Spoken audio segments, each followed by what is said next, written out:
आज दोपहर को एयर इंडिया की फ्लाइट संख्या AI 171 दुर्घटनाग्रस्त हुई और कई पैसेंजर इसके अंदर हताहत होने की संभावनाएं हैं। इस घटना से पूरा देश क्षुब्ध है और पूरा देश एक साथ पूर्ण संवेदनाओं के साथ जो दुर्भाग्यपूर्ण हादसे में पैसेंजर हताहत हुए हैं, इनके परिजनों के साथ खड़ा है। सबसे पहले मैं भारत सरकार, गुजरात सरकार, भारत सरकार के प्रधानमंत्री जी और गुजरात सरकार की ओर से भी जो लोग हताहत हुए हैं, इनके परिजनों के प्रति गहरी संवेदना व्यक्त करता हूं। 10 ही मिनटों में हादसे के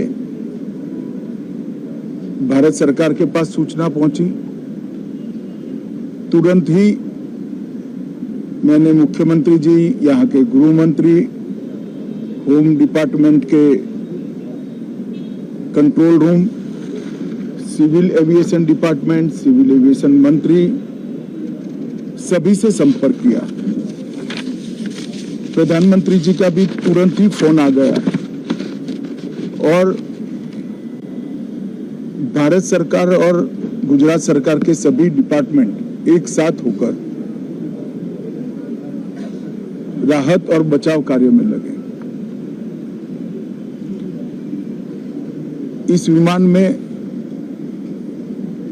कुल मिलाकर 230 यात्री देश के और विदेश के और 12 क्रू मेंबर सवार थे। इसमें से एक यात्री का बचने का अच्छा समाचार मिला है, मैं उनको मिलकर आया हूं। मृत्यु का आंकड़ा तो DNA परीक्षण और यात्रियों की पहचान के बाद ही अथॉरिटी अधिकृत रूप से घोषित करेगी, मगर जो यात्री बचा है उसको मैं मिलकर आया हूं। घटना के तुरंत बाद गुजरात सरकार ने बहुत त्वरा से डिजास्टर मैनेजमेंट की सारी इकाइयों को अलर्ट करते हुए, चाहे हेल्थ डिपार्टमेंट हो, चाहे फायर ब्रिगेड हो, चाहे पुलिस विभाग हो, भारत सरकार की भी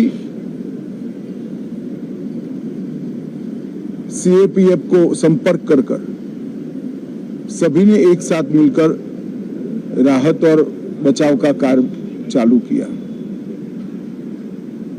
मगर 1.25 लाख लीटर ईंधन विमान के अंदर ही था और लगभग गर्मी, तापमान इतना ऊंचा हो गया कि किसी को बचाने की मौका ही नहीं मिला। अब मैं घटना स्थान पर भी जाकर आया हूं। सारे यात्रियों के मृतदेह को बाहर निकालने का काम लगभग समाप्त हो चुका है। जितने यात्रियों के परिजन यहां पहुंच चुके हैं, वो सबका DNA लेने की कार्यवाही भी 2-3 घंटों में समाप्त हो जाएगी। विदेश में जिनके परिजन हैं, उनको सूचना देने की कार्यवाही समाप्त हो चुकी है और जैसे ही पहुंचते हैं उनके भी DNA सैंपल लिए जाएंगे और मृतदेहों की पहचान के लिए जितने मृतदेह मिले हैं, इनके भी DNA सैंपल लेने की कार्यवाही समाप्त हो चुकी है। गुजरात में ही लगभग 1000 के आसपास DNA टेस्ट करने पड़ेंगे। ये सभी टेस्ट करने की क्षमता गुजरात में विकसित है तो डीएनए टेस्टिंग के लिए कहीं गुजरात के बाहर जाने की जरूरत नहीं पड़ेगी। गुजरात की FSL और नेशनल फॉरेंसिक साइंस यूनिवर्सिटी दोनों मिलकर कम से कम समय में डीएनए का परीक्षण पूरा करने के बाद परिवारजनों को अपना परिजन का मृतदेह सौंपने का काम करेंगे। उनके रहने की सुविधा, उनकी सांत्वना की सुविधा, जिनको मेडिकल प्रॉब्लम ट्रॉमा के कारण हुए इनकी मेडिकल की सुविधा, ये सारी व्यवस्था बहुत सुचारू रूप से हो चुकी है। अभी रिव्यू मीटिंग में सारी व्यवस्थाओं को हम सब मंत्रियों ने साथ में मिलकर देखा है। एविएशन डिपार्टमेंट ने अपनी जांच शुरू कर दी है और जांच तेजी से आगे बढ़े इसके लिए भी एविएशन मंत्री जी ने सूचनाएं दी है। मैं फिर से एक बार राहत काम में जिन जिन एजेंसियों ने त्वरा के साथ बचाव और राहत का काम किया वो सभी का धन्यवाद करना चाहता हूं और फिर से एक बार जिन्होंने अपने परिजनों को गंवाया है, हताहत हुए हैं, वो सभी को मनपूर्वक संवेदनाएं व्यक्त करता हूं। मैं एक बात जरूर कहना चाहता हूं कि ये एक्सीडेंट है, एक्सीडेंट को कोई रोक नहीं सकता, परंतु 365 दिन 24 घंटा इस तरह की घटना के लिए प्रशासन का जो अलर्टनेस है उसकी कसौटी उसी वक्त होती है जब ऐसी घटनाएं होती है। और आज गुजरात के डिजास्टर मैनेजमेंट की तैयारियों का एक प्रकार से दुर्भाग्यपूर्ण तरीके से मगर कसौटी हुआ और बहुत त्वरा के साथ यहाँ पर काम किया गया, वो पूरे देश के मीडिया के सामने और परिजनों के सामने भी आया है। अंत में मैं फिर से एक बार सम्माननीय प्रधानमंत्री नरेंद्र मोदी जी की ओर से, भारत सरकार और गुजरात सरकार की ओर से सभी हताहत लोगों के परिजनों के प्रति गहरी संवेदना व्यक्त करता हूं। आज दोपहर को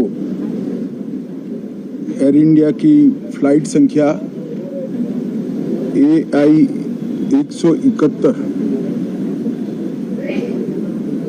दुर्घटनाग्रस्त हुई और कई पैसेंजर इसके अंदर हताहत होने की संभावनाएं हैं।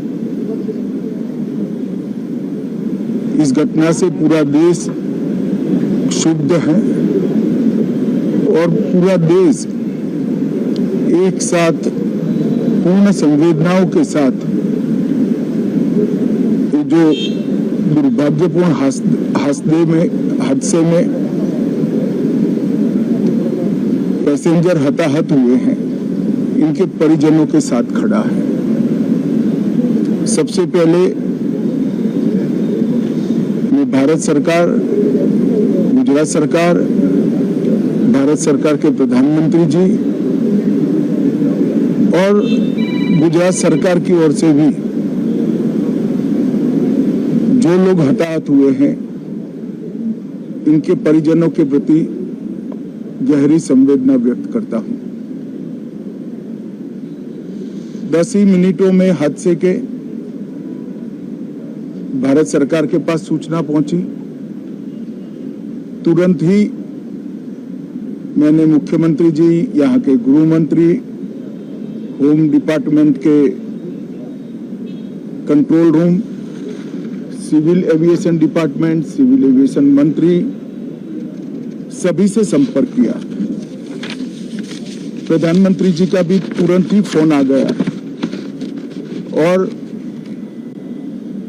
भारत सरकार और गुजरात सरकार के सभी डिपार्टमेंट एक साथ होकर राहत और बचाव कार्य में लगे। इस विमान में कुल मिलाकर 230 यात्री, देश के और विदेश के, और 12 क्रू मेंबर सवार थे। इसमें से एक यात्री का बचने का अच्छा समाचार मिला है, मैं उनको मिलकर आया हूं। मृत्यु का आंकड़ा तो डीएनए परीक्षण और यात्रियों की पहचान के बाद ही अथॉरिटी अधिकृत रूप से घोषित करेगी, मगर जो यात्री बचा है उसको मैं मिलकर आया हूं। घटना के तुरंत बाद